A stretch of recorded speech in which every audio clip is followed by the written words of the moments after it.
John, who is Charlie Lee? Welcome. What is up? Where do I look? You look Here, right there, at me. right at you. Yeah, I know. There's a lot of cameras. What is up, Mitch? What's up, brother? My man. Good looking dude. Thank you, brother. You know what? I like to do interviews with people that are pretty, decent looking because it makes the. It's average. It's not average. bad to look at. Yeah. You can, there's many beautiful people around. You can also focus on them too. So I don't know if you heard any of my talks today, but February I changed my name to Satoshi Light's Bodyguard on Twitter. Satoshi Light's Bodyguard. Yeah, because Charlie Lee's Twitter handle is Satoshi Light. So I changed my name to Satoshi Light's Bodyguard because that was my goal. Okay. 7 months later, I became his physical bodyguard. So now my Twitter handle has been changed again for my next goal. So now it's John Kim, Chief Evangelist to the World. Is it my identity? No. Is it a reality? No. But it is the name that I picked to keep myself accountable so that I'll keep pushing and pushing and pushing until I hit that goal. Goal setting. Goal setting. Law of affirmations. Well, law of speak it out and let everybody know so that if you fail, everybody will keep you accountable. Full accountability. That's right, baby. But at the same time, you're keeping yourself accountable. How do you do it? What motivates you? Well, I believe real passion is married to obsession.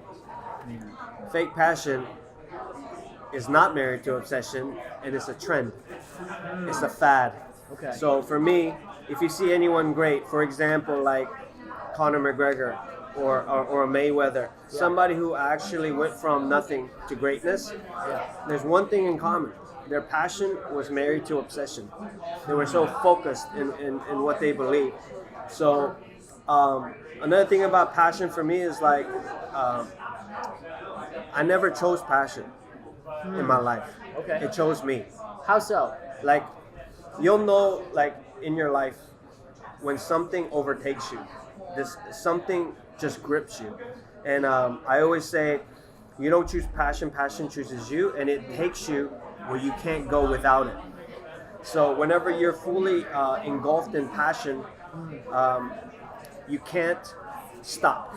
Even if you're tired, even if you're hurting, it's like this weird energy that pulls you and you just can't stop. And I've had 3 or 4 of those in my life. Okay. And you can't conjure it up. You don't wake up the next morning and say, you know what, I'm going to have passion about this. No, it just brews and brews until it just becomes something that you can't control, right? So whenever I talk to people, they say, yeah, I work 14 hours a day. No, you don't.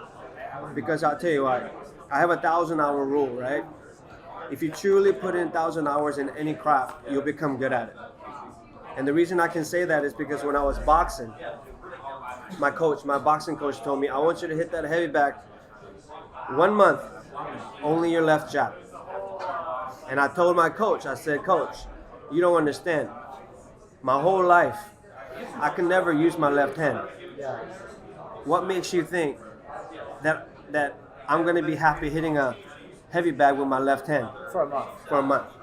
So 1 month later, my jab became my best punch.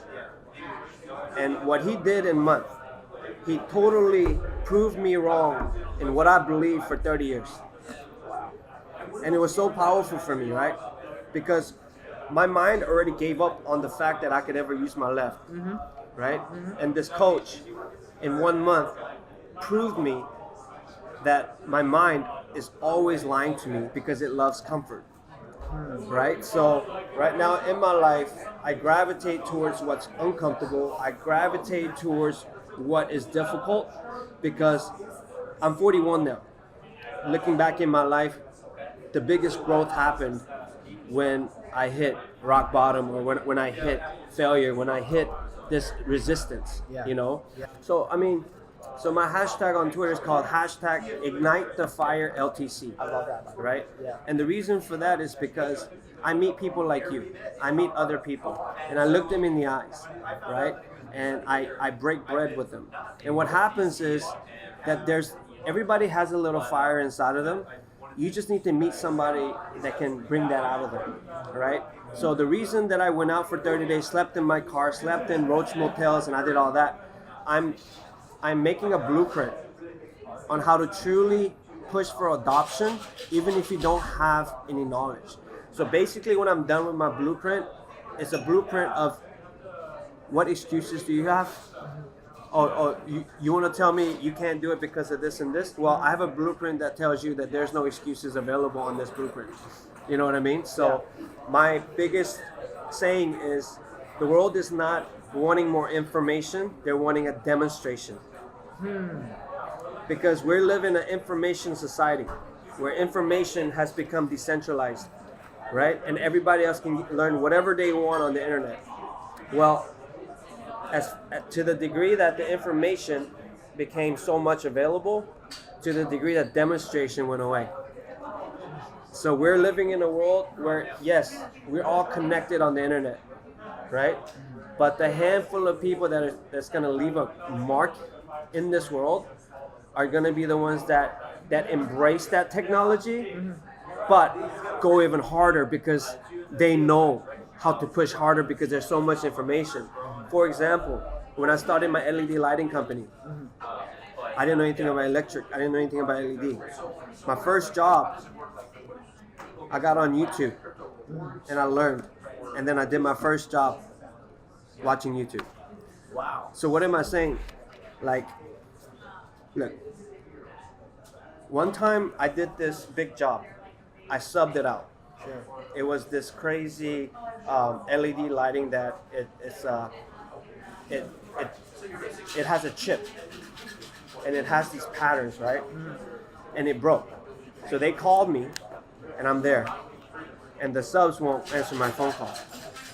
I don't even know what the heck I'm doing. The power supply, the remote, all this stuff. So I sit there with no one to call, no one to rely on, and I love it when I'm in that position. Let me tell you why. I looked at it for 1 hour like this, and I figured it out. What am I saying? In desperation, when there's no option, when there's no one to call, there's a part of your brain that wakes up. Fight or flight. No, it's not even fight or flight. Like fight or flight is in a physical situation, right? Like you're the fear thing, right? But I'm talking about this part of the brain that only activates when you have zero option and when you're desperate. Back against the wall. Yeah, and it opens up, and you're sitting there thinking you're brilliant because you had no idea what to do 30 minutes ago, but because you forced yourself to look at it and find it, your brain went into this weird mode. Yeah. And I actually fixed everything better than the person who installed it. Who would have came in and fixed it? Yeah. So that's when I learned that we have this untapped resource up here, that there's something in our brain that only activates in times of desperation and like no one to rely on. Does it always have to get to that point? For you to get to the same realization that you can solve and fix this problem. Because we're computer engineers by trade. We deal through that shit like, I would say I feel like that every week where I'm just like, wow, I could have done this myself. Yeah. And I've learned this now. Do you have to get on that point of desperation every single time? For some people, yeah. It won't activate unless you get there. So that's why I sold my house, I sold my business, and I left.